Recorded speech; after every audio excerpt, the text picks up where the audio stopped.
How would you assess the reaction of the other members of the international community?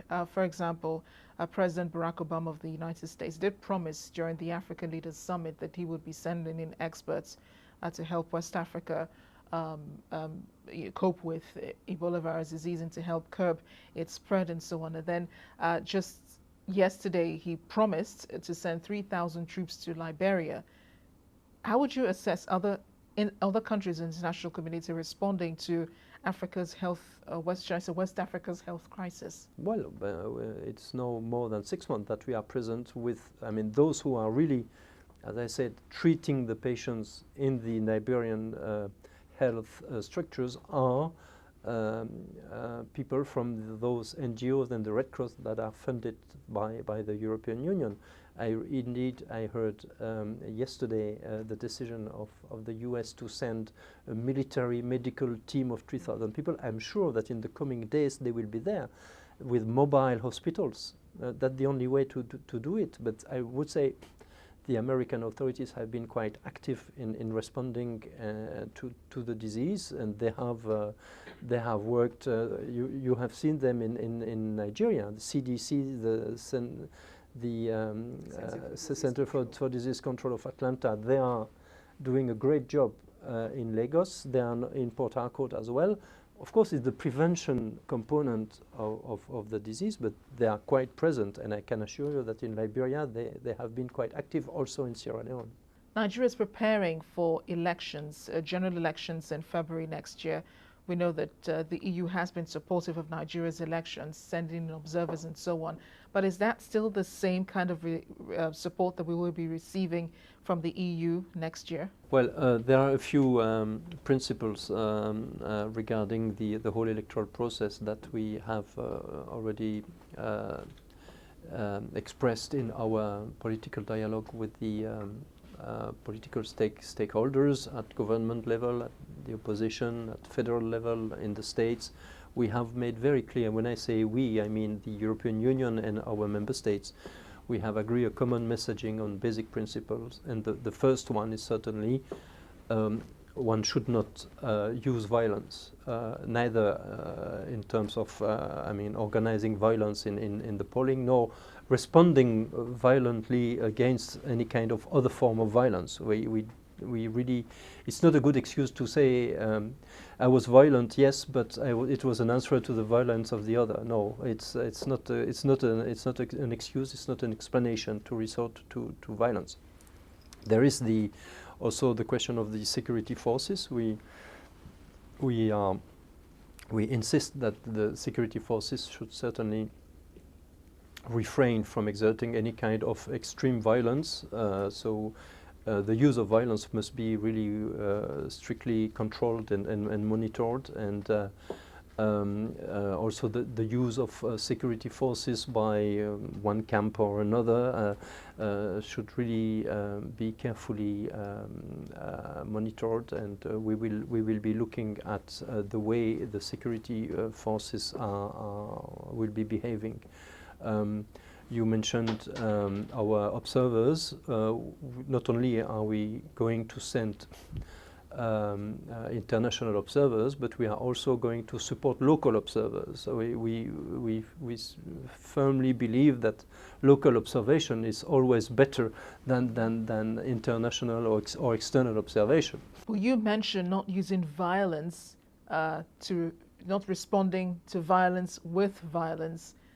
In the case of Boko Haram in Nigeria, which is our major security threat right now, what other suggestions would you give to, dealing with this group, apart from negotiations, if you were going to suggest that?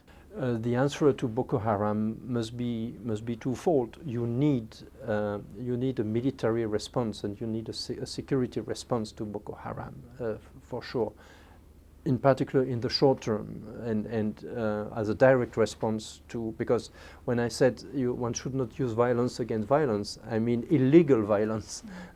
But I mean, by definition, a state has the right to use legal violence. Policemen can use violence, military can use violence if it is according to the law and according to the rules.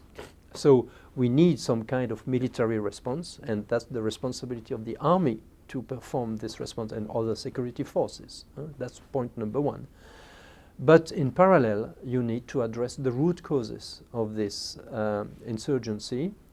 Now, it's not easy to identify the root causes of this insurgency. There is a long history, a long tradition of insurgency in the north, with Muslim sects and that have taken different forms, and one of the last one is Boko Haram. But I think the Boko Haram of 2014 is probably different from the Boko Haram of 2002. So 12 years ago, Boko Haram was already existing, but it had another form, another objective, etc. So if we want to address the root causes that first of all led to the creation of Boko Haram 15 years ago, and also contributed to the transformation of Boko Haram into a violent insurgency, we have to work on different aspects of this insurgency.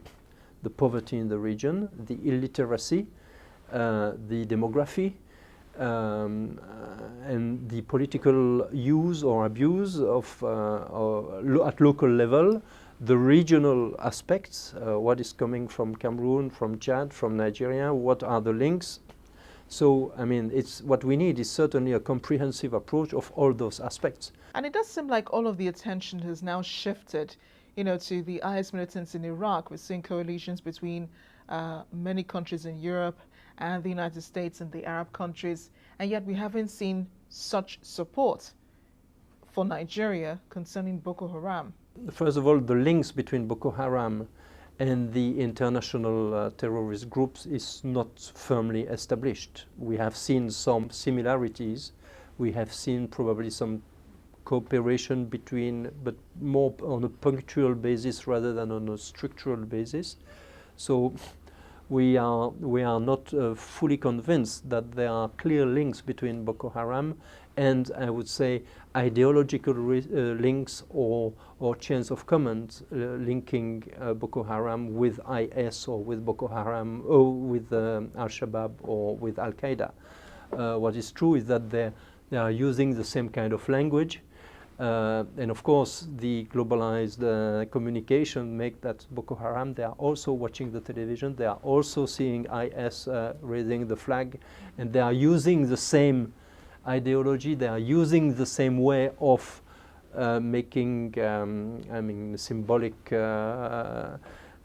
attitude, etc. And they are using the same words, they are claiming to be part of the same caliphate, but it's more, I would say, it's more a question of presenting themselves rather than really having clear links. I'm not convinced at all that every day the leaders of Boko Haram are talking to the leaders of IS in Iraq or in Syria. No.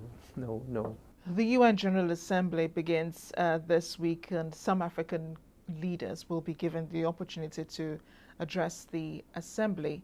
What sort of message do you think Africa should come with to the UNGA? Well, I think an important thing is certainly to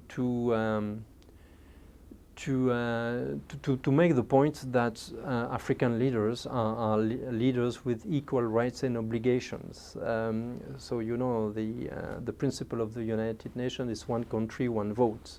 In practice, we know that some countries are more important than others, but it's important that the African leaders just show how they can be responsible and how they can be involved in high-level discussions and also to be part of the discussion, to be part of the negotiation on the major issues of the international relations.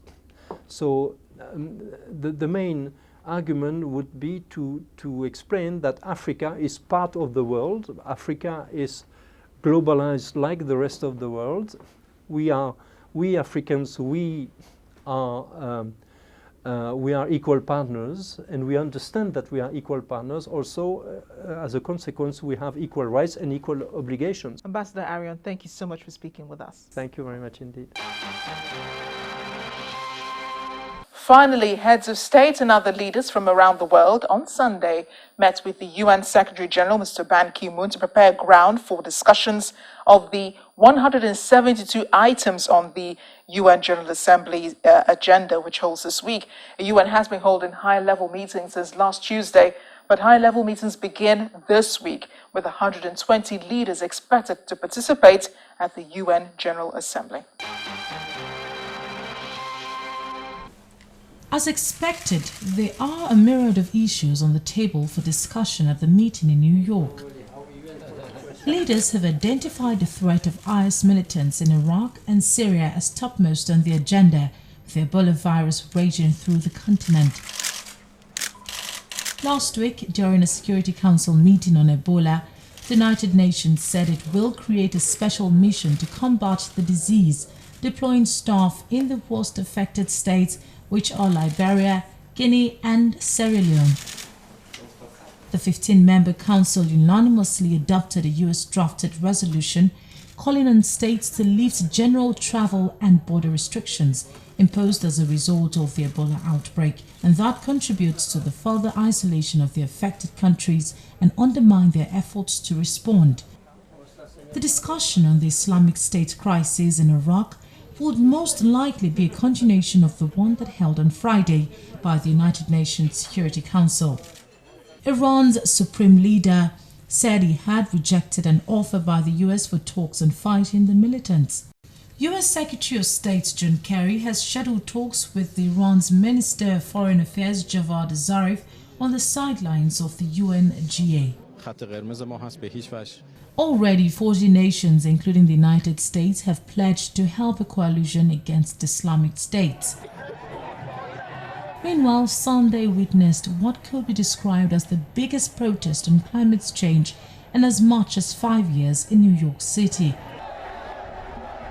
More than 100,000 people, including the United Nations Secretary General Mr. Ban Ki-moon, former US Vice President Al Gore, actor Leonardo DiCaprio, and elected officials from the United States and abroad joined the People's Climate Change March ahead of Tuesday's United Nations Summit on Climate Change, which will discuss reducing carbon emissions that threaten the environment. Wearing a blue t-shirt that reads "I am for climate change," Mr. Ban Ki-moon marched arm in arm with primatologist Jane Goodall and French Ecology Minister Ségolène Royal. The protests were replicated in major cities across 156 countries. The people, united, will never be divided. And that's Diplomatic Channel this week. You can send in questions and comments via email or any of our social media platforms. The addresses are on your screen. I am Amarachi Ubani. Thanks for watching.